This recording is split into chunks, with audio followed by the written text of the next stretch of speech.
Christway. Welcome to everyone that's here with us in the room, and welcome to everyone that's joining us through Facebook Live. Remember to like, comment, and share. It's gonna be a great day. Hey, Christway! We're excited you guys are here. Come on, let's stand with us. And I know we're all social distanced and stuff, but let's come together with our voice and let's praise Him together this morning. Come, let us worship our King. Come, let us bow at His feet. He has done great things. See what our Savior has done. See how His love overcomes. He has done great things. He has done great things. Oh, hero of heaven, you conquered the grave. You free every captive and break every chain. Oh God, you have done great things. We dance in your freedom, awakened alive. Oh Jesus, our Savior, your name lifted high. Oh God, you have done great things.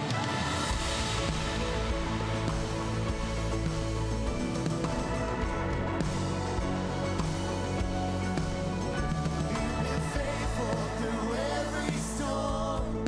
And you'll be faithful forevermore. You have done great things. And I know you will do it again. For your promise is yes and amen. You will do great things. Oh God, you do great things. Oh, hero of heaven, you conquered the grave. You free every captive and break every chain. Oh God, you have done great things. We dance in your freedom, awakened alive. Oh Jesus, our Savior, your name lifted high. Oh God, you have done great things.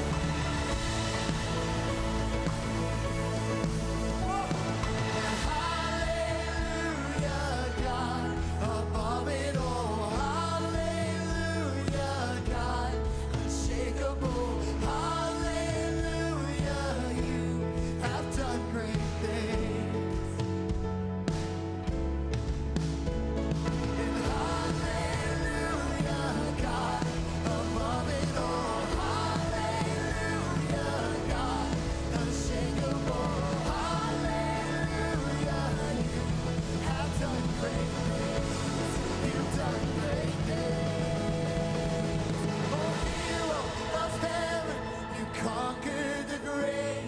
You free every captive and break every chain. Oh God, you have done great things. We dance in your freedom, awakened alive. Oh Jesus, our Savior, your name lifted high. Oh God, you have done great things. You have done great things. Oh God, you do great things.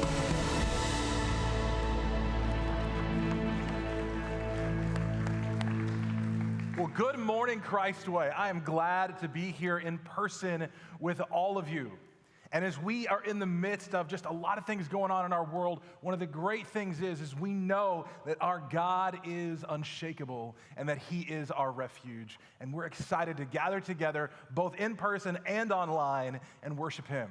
Now, if you're here with us this morning and you're here in the room and you are a guest with us, we want to welcome you. We're glad that you're here. And if that's you, just take this connection card out of the back of the seat in front of you, fill it out, tear off this bottom part, and take it out to Connection Central. And they will give you a gift just for being here, just our way of saying we're glad that you've joined us. Now, for some of you, if you're here and you say, okay, I've got an offering, I believe that's a part of my worship and I want to give it, just as a note, we're not passing the offering buckets because of all the things that could happen as we transmit that across out of the whole church. So what we're doing is we have places as you enter and exit the worship center where you can drop your offering as a part of your worship today. So that's there.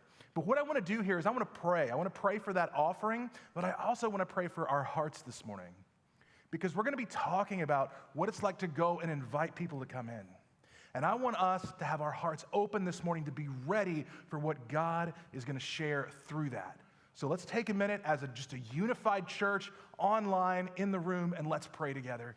Dear God, we thank you that you are continuing to work in us and to grow us. I pray that our hearts would be open to that this morning, that we would be open to truly seeing what you have to say to us through your word. And I pray for this offering that we're going to be taking this morning, that it would be used to help spread the truth of who you are to people in this world that are desperately looking for hope. And I pray that that would happen here in Chattanooga and all throughout the world. Thank you for working in us. In Jesus' name, amen.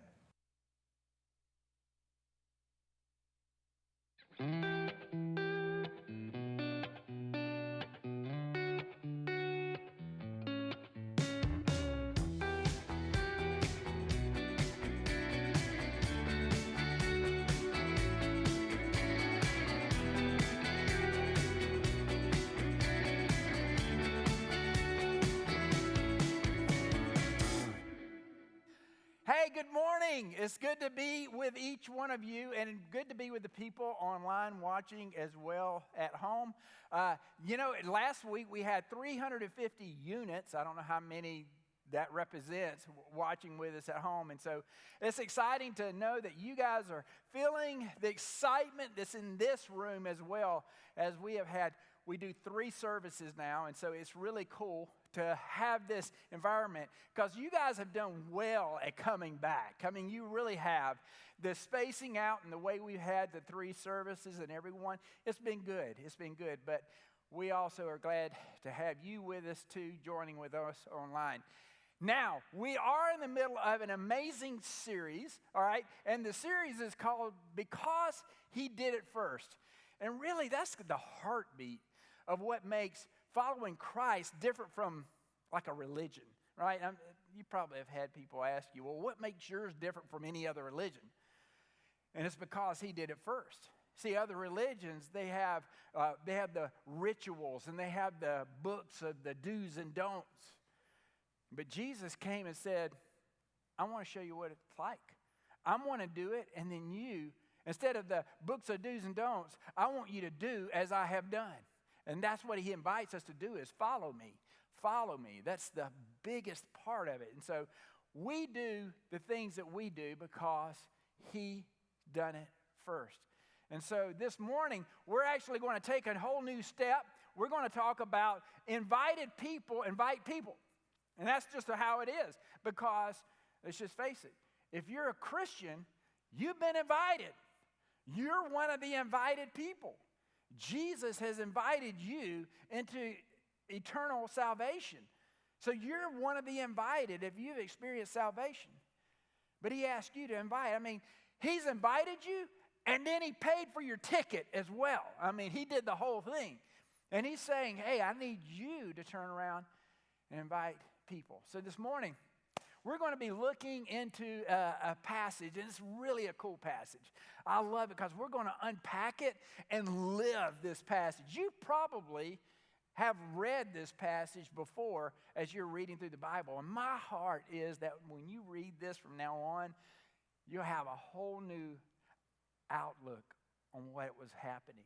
So this morning, we're going to go in and study. It's going to be found in Matthew. All right, Matthew is one of the Gospels. You got Matthew, Mark, Luke, John. They're right there at the beginning of your New Testament. And Matthew is the first of the Gospels. Now, the Gospels are just the accounts of the life of Jesus. But Matthew is actually one of Jesus' apostles. And so he's there. He's like taking notes. Jesus is saying, oh, man, let me write this down. Matthew's one of the apostles with it. Now, Mark he wasn't actually one of the apostles, okay? Mark is writing down what Peter says to him. So I don't know if you know that, but it should really be called the Gospel according to Peter, because Peter's telling Mark what to write, and Mark's writing it down. That's where that comes from. But Mark wasn't actually one of the apostles. Luke is he's the only person in the entire Bible, Old Testament, New Testament, anywhere, only person who's a writer in the Bible who's not a Jew. He's like, I don't even know what you're talking about with all these traditions and all that. I just know Jesus Christ rose from the dead. And then you've got John, who was one of Jesus' apostles. So they're writing the 4 accounts of Jesus. So it makes it really powerful to me that when we're hearing this, John's like, I'm telling you what I experienced. This isn't like other like Buddha or Muhammad, and they fell into a trance and they had this dream and they woke up and write it down. No. Matthew's like, I actually lived. This is what happened. Okay, I'm just writing down what happened. And so the gospel, I'm telling you, the gospel is real personal to Matthew. And this morning, I pray that it becomes real personal with you as well. So we're going to be reading in Matthew. Let me set up the story because it's really, really a cool story. Jesus has just called most of his disciples. He's walked along the seashore of Galilee. He's walking along the seashore, and he just starts calling these fishermen, right? So he calls Simon, come follow me. I'll make you fishers of men. And he sees James and John, and he, come follow me, come follow me, come follow me. So he's got this whole group of fishermen who are his disciples. And so he begins on his journey with these fishermen. And he starts to do some amazing things in his ministry. I mean, let's just face it. Could you imagine? He heals a person from leprosy right in front of people. Now, I'm not talking about like your faith healers where, someone goes, whoo, and they start running around the room. I'm not talking about that. I'm talking about this guy is covered. His skin is actually melting off of his body. Jesus touches him, and right in front of everyone, his skin just becomes amazing, just boom. That's got to freak people out. This is the reason. Everybody's like, wow, there's something happening here. And right before the event we're going to look at, Jesus goes over to a man who is paralyzed. I'm not talking about he has had a broken ankle or something. Jesus goes to a man who is paralyzed and goes over to him and heals him. And after he heals him, I love this part. He heals him. He said, now I want you to pick up your bed too and go home with it. So that's pretty dramatic. I mean, it'd be hard to tell anyone to pick up their bed, but this guy, he never picked up anything, right? And he's picking up his bed. So this is a huge thing. So you got to see the disciples, they're feeling pretty good right now, okay? They're thinking, man, just a few days ago, I was just a fisherman. But now, everybody's watching me, right? I'm with Jesus, right? Jesus is doing it. Everybody's like, woo, Jesus. They're on the Jesus show. There's a crowds who are around. And so the disciples are feeling pretty important. So you got to realize, fishermen, during this day, the religious people looked at fishermen as the outcast. Actually, they wouldn't invite them into the temple. You weren't invited into the temple. Even though they were Jewish, they still could not come into the temple because they're fishermen. They're smelly. They're unclean. And so the fishermen have been the outcast, but all of a sudden, they're the ones who've got the attention. And they're feeling pretty good about walking around with Jesus, right? It's like, yeah, you see that? Man picked up his, we the fishers of men, right? So we just a few days ago, we were fishermen, but not today. We're on the team. And so they're feeling really good until Jesus has got to shake it up. Jesus looked around and said, I got way too many fishermen with me. I think I got to mix up the crowd a little bit. And so he does. So he's walking along the Sea of Galilee where he called all these guys, and he comes to a tax collector's booth. And he says, That'll do. Right? Because you have to realize a tax collector was the ones that the fishermen despised. And it says that he was actually at the Sea of Galilee. So this would have been someone collecting tax and tariffs on fish. This guy is the one who's been taking money from these fishermen. And actually, I mean, it doesn't say it in the Bible, but here's the reality of it. Probably most of these guys owed him money, right? And so they're avoiding him. They're staying away from him because he was the tax collector at the Sea of Galilee. And so they're just like, man, stay away from this guy. It's kind of like when you come to somebody and you're like, oh, and you start kind of going around, right? That's where the disciples are going around. Jesus is like, no, I'm not going around. Jesus walks right up. This is what happens. It says, and Jesus passed on from there, the Sea of Galilee. He saw a man called Matthew. Now, the man's called Matthew. Does anybody remember what book we're reading this from? Matthew. Yeah, it's not a trick question, right? Matthew. He's writing about himself. This is Matthew writing about himself being called. He said he saw a man called Matthew sitting at the tax booth. And he said to him, follow me. And he rose and followed him. Now, you look at this, and you probably have read this many times, and you just have this hallmark moment, right? You're just thinking, oh, Jesus is walking along, and he looks over at the tax collector. He says, follow me. And the guy goes, oh, okay, Jesus, right? That's how we look at it. Let's look at it through the eyes of reality, okay? Matthew knew who Jesus was, all right? It wasn't the first time. He didn't just have this, like, blind faith moment, right? Matthew knew who Jesus was because he worked for Rome. You see, the tax collectors, let me tell you how a tax collector, I mean, this sounds like the worst of the worst.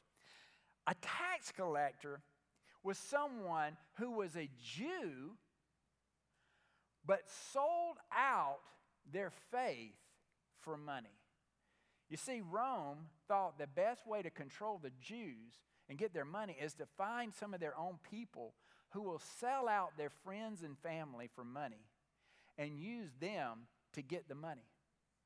And so Matthew was a Jew who had sold out his own people for money. And so this is who Matthew is. And so he's experienced, and the disciples are like, Jesus, you did not just call this guy, right? Jesus, wait a minute, you didn't just call this guy. But Matthew gets up immediately because Matthew knew who Jesus was. See, Matthew wanted to be a part of it. You see, what Matthew needed, he just needed the invite. He knew what was going on. He knew that this was Jesus. He knew all the miracles he had been doing. Because Matthew didn't think anybody would invite him. He was just thinking, oh, who would invite me? I'm the worst. Matthew just needed an invite. Let me tell you something. Matthew, to himself, was the most deplorable person that church people wouldn't, or religious people wouldn't ever give him the time of day. So that's the reason he jumped up and went. You see, Matthew, this is something a lot of people don't know. This same story, this is really a cool thing. You got to focus in on this one, okay? This same story is also recorded in the book of Luke and in Mark, both of them. But here's the interesting thing. All right, you can look at this. Look at it later. Don't look at it now. I'm preaching, okay? Look at it later. In both of those accounts, they call him Levi. Because Levi was his name he was known for before he started following Jesus. You see, they were trying to give him grace. They were like, we don't really want you to understand who Matthew used to be. I mean, I know Matthew, he wrote the book of the Bible, everybody thinks great of Matthew, but Let me tell you what he used to be. So Mark and Luke actually give him a little grace, and they call him by his name, Levi. But Matthew doesn't. Matthew says, I want you to know how far Jesus had to reach down to invite me. I want you to know who I was. Yes, I mean, he wrote the first gospel. But he said, I want you to know how far Jesus had to go to get me. You see, he would have been seen as uninvitable. Now, if you're taking notes, I'm going to tell you on your iPad, it's going to put a red line under it because uninvitable is not a word, all right? But it is a word in my dictionary, okay? Y'all know I have many words that in my dictionary that don't make a lot of sense. Well, uninvitable is now a word, okay? It's in John's dictionary. It is now a word, okay? It's kind of like Googleable, okay? It's a word. So I want you to understand what it meant to be uninvitable. And he was seen as uninvitable. So, as he's walking through this, he's feeling like, I'm actually not a deplorable person now. I am loved by Jesus. So what does he do? This is the cool thing he does.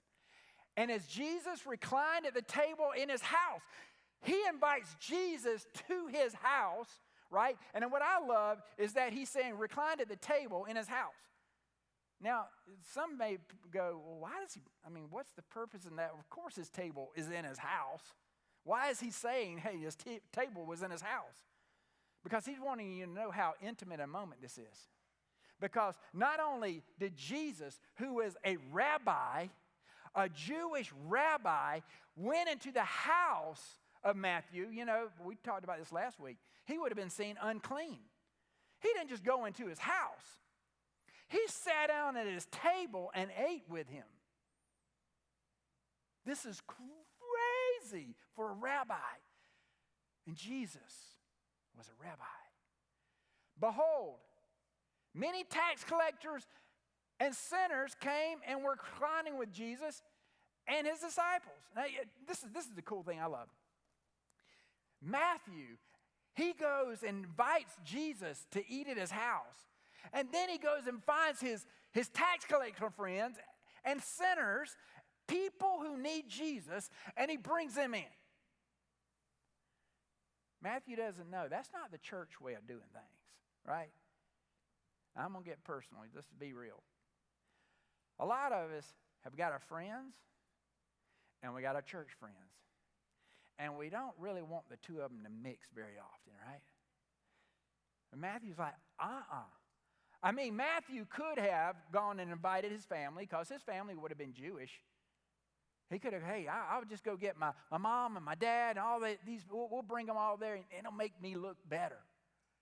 That's not what Matthew did. Matthew said, no, let me go find people who need Jesus the most. And that's who he brought in. So he went and found some of his tax collector friends who also were despised. He went and found some other sinners, and he brings them in and sits down at the table with Jesus. And here's Jesus. And it says, and his disciples too. Because it says, Jesus with and his disciples. So the disciples are now sitting with a bunch of tax collectors. You got to see this moment. You got to take this moment in. The disciples, all these fishermen, are now sitting at a table with tax collectors. Awkward, right? Very awkward moment. And so, what happens with that? You have to know what happened, right? Because when Matthew invited his friends, he did what anyone would do who'd been invited, who were uninvitable. See, here's the thing. When the uninvitable, which is a word, all right, when the uninvitable are invited, their response is to invite other uninvitables. That's what they do, because they realize Jesus could save me. He could save anyone, right? Now, John, I'm talking about John Waters, realizes that if Jesus saved me where I was when I was 17 years old, Everybody is open. I'm telling you. And so when uninvitable are invited, their response is to invite the uninvitable. And that's what Matthew was doing. He was inviting those who church people would see as uninvitable. Come on. Guys, let's be honest. How many of us see people and go, oh, I don't think they like my church? How many of us go, oh, I don't know that they would fit in with my church? I don't know. I don't know if that person could ever accept Jesus. I cannot see that person ever being a Christian. That makes us judge and jury of who gets to hear the gospel. I know that hurt, and it was supposed to. Let it sit there for a moment, though, okay? So let's keep going on. It's saying, and when the Pharisees, who's the Pharisees? They're the religious people. Pharisees. Pharisees saw this. They said to his disciples, okay, why? Why does your teacher eat with tax collectors and sinners? Why is your teacher, he's a rabbi, why is your teacher sitting at a table with people who are not invitable? Why is your teacher sitting with people who we see as unclean? Why is your teacher doing this? Why would Jesus reach down that low? Why? You know why. Love is why. Jesus loved them. And he didn't see them as tax collectors. He saw them as people who needed salvation. Love is why. Love is why. Why does your teacher eat with the tax? Now, what I love is they're talking to the disciples. Now, I got to paint this picture up for you because you got to know what's happening. Remember now, the Pharisees couldn't go into the house. All right? Remember, because if they went into the house, they were unclean. So the Pharisees are just kind of going through the window. Hey, shh, come here. Hey, why is your teacher eating with these tax collectors and sinners? See, can you imagine this scene? They're saying this so loud that they could hear it, that Jesus could hear it. So they're standing in the window, mocking and talking about them while they're sitting at the table. That's a weird picture moment, isn't it? So that's what's happening. And Jesus, I love how Jesus did. This is what Jesus' response. He said, but when he heard it, Jesus heard it. I mean, you're not getting anything past Jesus. I mean, he's God. He's going to hear it, right? But when Jesus heard it, he said, those who are well have no need of a physician, but those who are sick.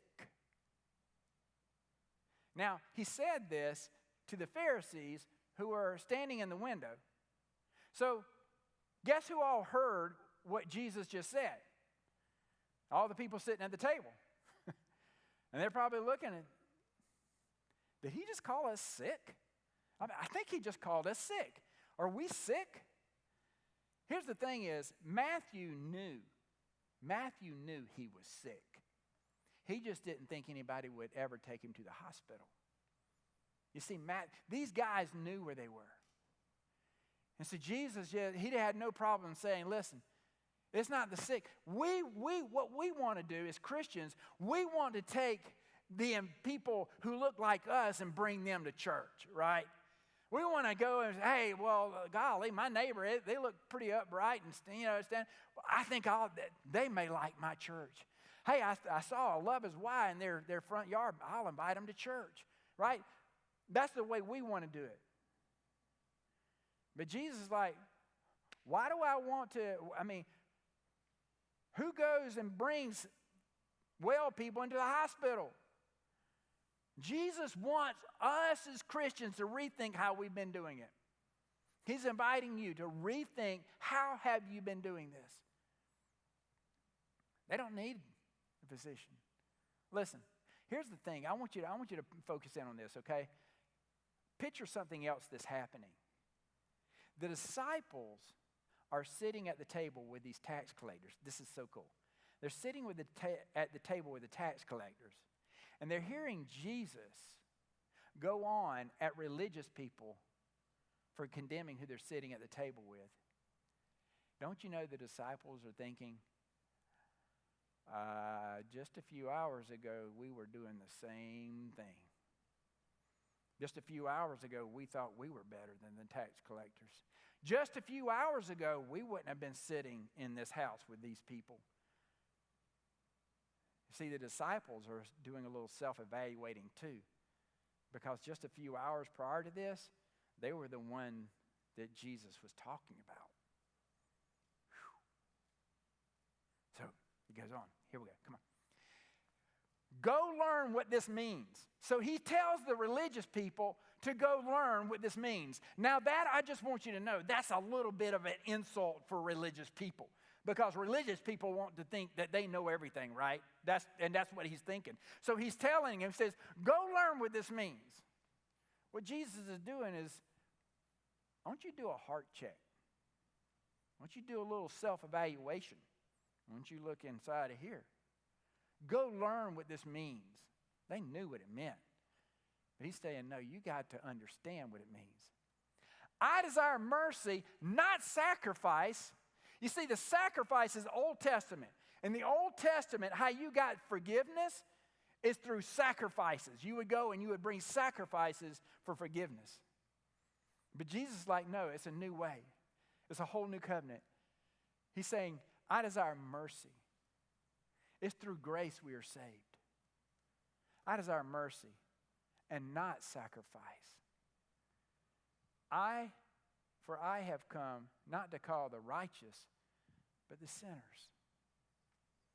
You see, we've got the Christway. We're called, as Jesus did, to evaluate ourselves and say, Jesus, what about me?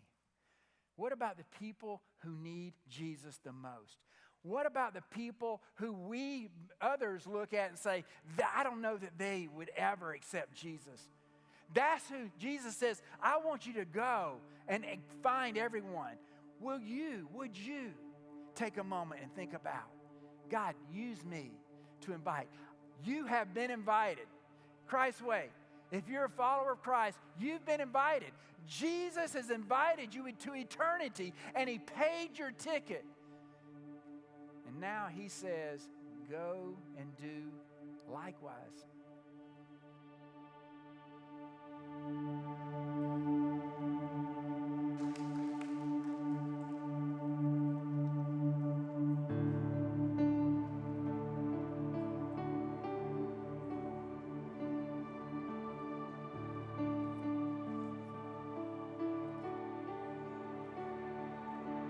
In the darkness, we were waiting without hope and without light.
We're going to learn a new song this morning. It's about what God does.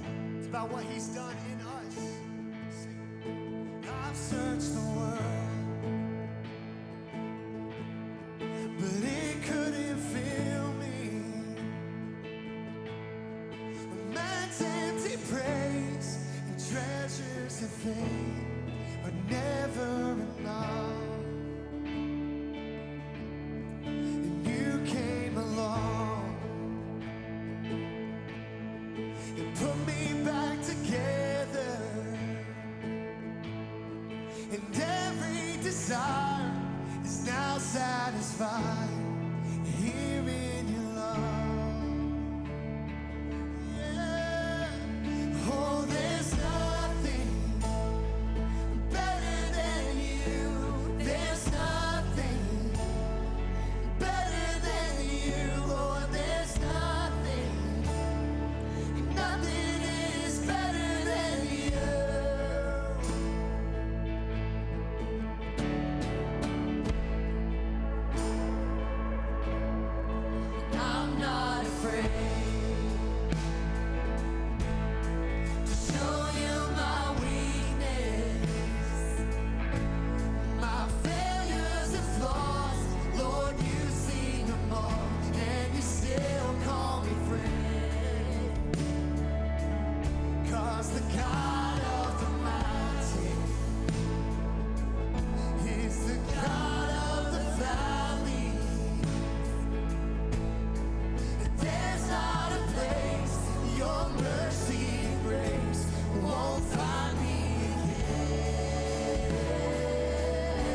Now, Christway, this week, you're going to go out and you're going to see Matthews everywhere you go. It's our job to go out and find those people because there is nothing better than Jesus, and it's our job to invite them in. Have a great week.